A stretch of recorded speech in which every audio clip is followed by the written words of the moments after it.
15 minutes ya masano. Ya vrai. 15 minutes ya masano. Ba reportage à chaud. Ba commentaire ya moto.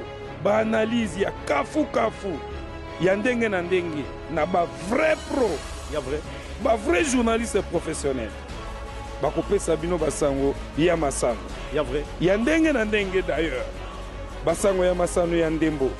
Foot, basket, volley, handball, topé, rugby, tennis de table, ping-pong, l'homme tennis, tous les jours. Ya vrai. Masano ya makofi, bibo tutomo kato lokola libanda. Ya vrai. Boxe, karaté, judo, taekwondo, shokando shosho, jujutsu, c'est na 15 minutes ya masano tous les jours bana lundi ti samedi. Ya vrai. Ya vrai.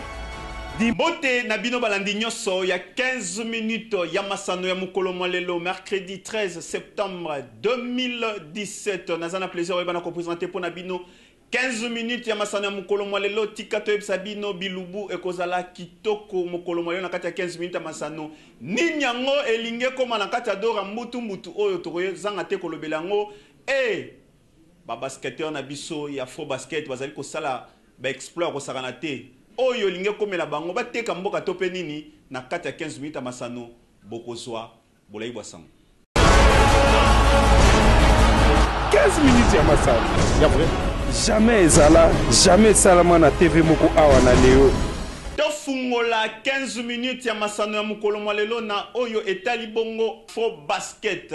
Kuna bazali kosala ba exploit boyebiete mikolo mizali ko esengeli bandongwa na bongo na équipe tope mboka oyo ya Tunisie bisika wapi ba Léopard ya football ba liaki pau tope tokendaki bongo début partout ezalaki des avantages pour na biso kasi ba basketteur na biso bazali kosala ba exploit bomonaki bilenge basalaki yango tokozongisa kasi awa sikoyo pasi tomiki na kati ya rédaction na biso $70,000 oyo esengeli bafuta po ete babeta match wana pour na quart de finale soki bafuti yango te bakozala disqualifié pe balongwe oyo libabete po na mboka to pe mboka linge tekama bosala bobongisa yango po soki continue boye en tout cas toyebi te so tokosuka wapi basket nde ezali kopesa biso pe bilengi ezali pe kosala biso mwa ba massage na ba passe oyo tozwaki kasi bolanda ndenge nini tolakisaki bino victoire oyo Léopard ya basket asalaki liboso ya ba Nigeria baliaki pau na ndenga mukete bolanda.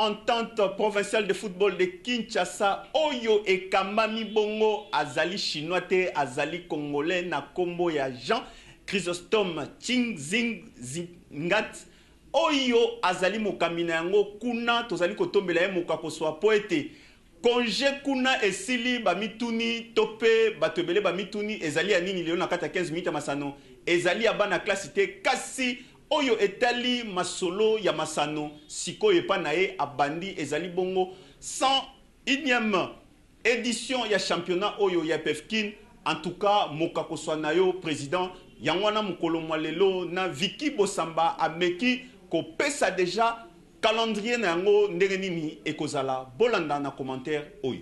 Pour causer la publication, il y a calendrier, il y a l'INAFOOT, puis harmonisation, comité provincial, il y a entente provinciale de football, il y a Kinshasa, a publié 5 premières journées, il y a championnat édition 2017-2018. NASA et énième championnat, il y a entente provinciale de football, il y a Kinshasa, 20 clubs basali engagés. FC Dijak, AC Real de Kinshasa, AC Kouya Sport, TS Rojolo, AC Oujana, FC Nzakimwena, FC System, Olympique Olympique Club Idumu, Jeunesse Sportive de Kinshasa, Olympique Club de Kinshasa, Nourdine AC, FC Standard de Liège, Nouvelle Mwangaza, Belo Academy, GST, FC Dedem, ST Sadaka, l'AS Sotraf, PS PGSK. 1er juillet, vendredi 15 septembre 2017, 15 juste match d'ouverture na stade Tata Raphaël. FC Dijak P Nourdine AC. Samedi 16 septembre, même stade, 13h30, AC Réa de Kinshasa, ST Standard de Liège. 15h30, AC Kouya, AC Airbros. Mercredi 20 septembre, 3 matchs, 11h30, Rojulu, FC Dedem. 13h30, Ouzana, ST Sadaka.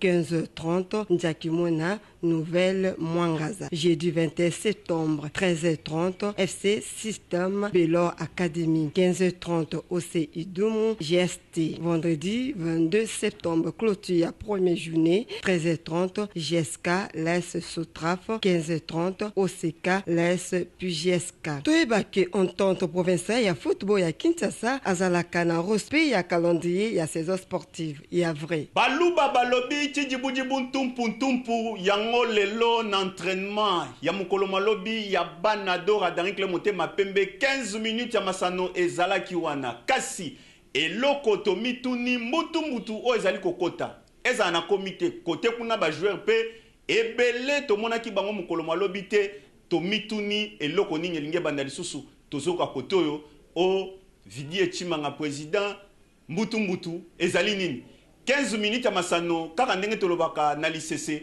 oyo mwana mboka Jerry Gérard Ngengo alobaka tangu fete komaka elengi kebande tangu pe mbonda epasukaka boyebiete Doha esengeli tope bozongi deja na Afrique kaka na makamba boy ekozala pasi yangwana tozongiseli bino bilenge ezalaki lobi na entraînement kasi toremakaki absence bongo ya ba joueur o bino bolingaka lokola Riki Tulengi ballon azalaki te Tomona kipe Zadio azalaki te mituna biso 15 minutes à masanoto mituni. Est-ce que kozalaka kaboy to peka kazaki circonstance. Bozona nous mukolo lobby Aisha nda opesindi mambu bazalaki wana. La liste sera déroulée d'ici là parce que je n'ai pas tous les noms en tête et je pense que nous avons recruté des grands joueurs d'ici comme de l'extérieur. Ça, c'est une assurance que je peux donner à tout le monde. Vous savez, nous avons plusieurs changements cette saison. Nous avons tenu compte de ça par rapport à notre équipe.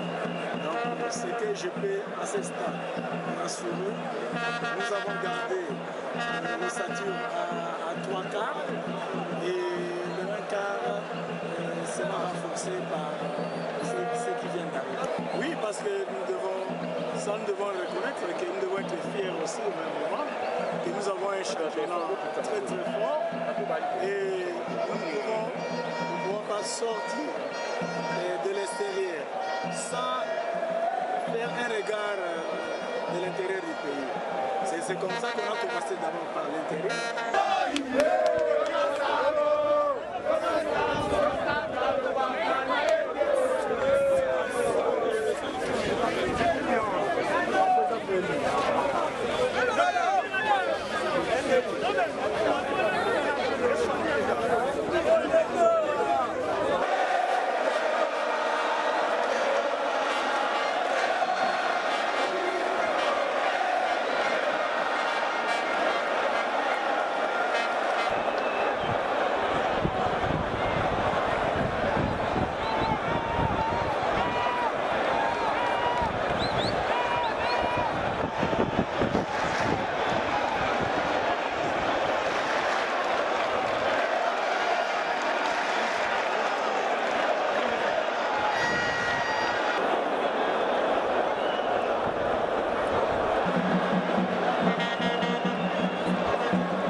sikoyo box tope bibotu ekoinda mabe mikolo mizali koya kuna na commune ya Matete 15 minutes à masano mokolo malobi tozaki wana en assemblée générale ya entente urbaine ya box ya Kinshasa Sud oyo ekambami bongo na mwana mboka Godefroid Mwamba eyindaki mabe lobi basengaki ete ba boxeur nyonso bayeba na kozala na lima kasi bapesaki pe communication na bango na micro ya 15 minutes à masano ndenge nini ekozala yango wana tosengi soki yo penza opesaka beboto ya solo tomona na ring mukolango po kala mingi te ezali kobanda kasi boya na mutu te po 15 minutes ya masano nde akocouvrir mobange na événement wana il faut zala tosalaki assemblée générale pona ko préparer championnat oyo ekobanda tobengaki ba club nyonso baya po toyokana ndenge akosalela pe topesa bango manaka ya programme na biso ezali le 17 nde ring ezoya kotoyo ekouta Kinshasa Est ekoyawa bakomonte yango komba ekosalema na niveau ya alliance franco-congolaise na niveau ya sous-région babengaka yango lemba sous-région le 19 tozo monte ring le 20 PZDC ekozala et puis après le 21 combat ebandi combat ekosala le 21 le 22 le 23 topemi et puis finale ekozalande le 24. Jusque là tozui 8 clubs oyo bazali en voie. Parmi ces 8 clubs, 4 clubs ont pesi déjà oyo nyonso il fallait pour bazala mais tikali peut-être ba fiche technique oyo ekosalema na niveau ya bisote mais oyo esengeli ba pesa na entente je pense ba pesi déjà ba droit na bango ya entente mais tozo senga pe ba mususu oyo ba yakite baya sikoyo nde il faut koya ko remplir ba condition nyonso pour ce qui championnat et bandi le 21 batu nyonso bazala na participation na bango eloko liboso to banana ngo ezano déroulement championnat lelo tokoti basali tosali remise et reprise mise en place na biso lelo mais les 20 déjà championnat band eza ba calcul ebele toko ba dépenses ebele tozomi kotsa dana makambo par rapport à ba dépenses et salam na temps o ba pesi biso soki batu muso balinga makambo te ba okima mais to okima te bokozala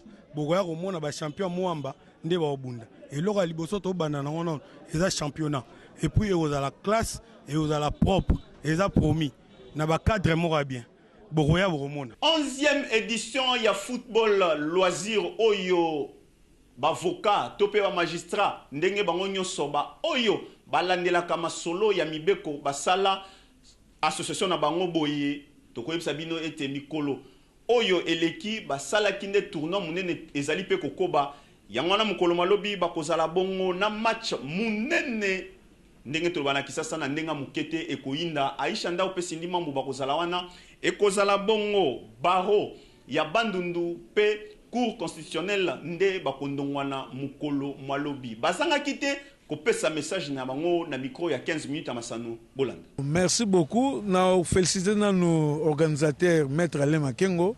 Donc vraiment nous félicitons encore le ministère de la Justice pour ils ont vraiment maramnaye. Yango vraiment donc tous ces gens soutien, ba soutenir ils ont 11e édition, talara mutabanda, ils ont fierté.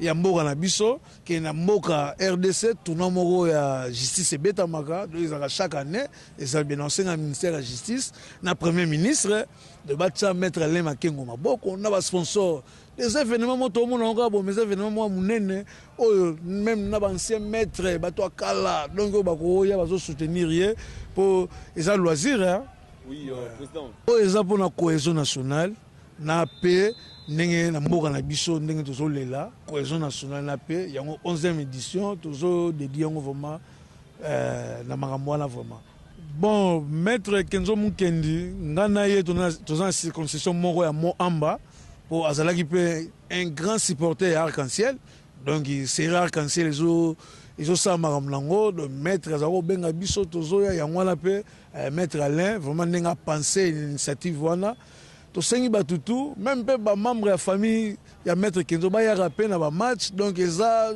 neti tozalaka na bachallenge papa kalala eza lokola ya tournoi championnat na bango donc bayaka mpe bazomonana esa mpe bien non basali vraiment erreur mais bacontact eza bazonga baya oyo eza eloko na bango jamais oka tournoi musicien bamettre avocat bakenobeta te donc c'est ça yango wana tokomi na suka ya 15 minutes ya masano ya mukolo mwa lelo kaka ndenge tobandaki 15 minutes ya masano na koloba la bokuse boye mukolo mwa lelo ezalaki nde kobeta loboko na mesa koloba tin dora ndenge bino boyembaka tala nsima zonga motu tosengi na bino basupporter bofongola miso mpo na dora po bozongi Afrique na baposition boye ekosala bien te tolobelaki mpe oyo etali basketball mpe oyo etali epefkin bebutu ezangaki te na kati ya 15 minutes ya masano mokolo mwa lelo kasi na kombo ya rédaction mobimba ya 15 minutes ya masano oyo ekamai mbongo na coordonnateur na yango Jerry Gérard Angengo Désiré topesi bino merci confiance oyo bopesi biso bo ezitaka te kobenga biso to mpe kotindela biso batexto soko lingi to couvrir événement na onyo ozali na yango mingi ya masano en tout cas erataka te biso tobenga 15 minutes ya masano coup direct osali tolekisi mbala moko omoni bibutu te eleki mbala moko awa kaka nde makambo lobi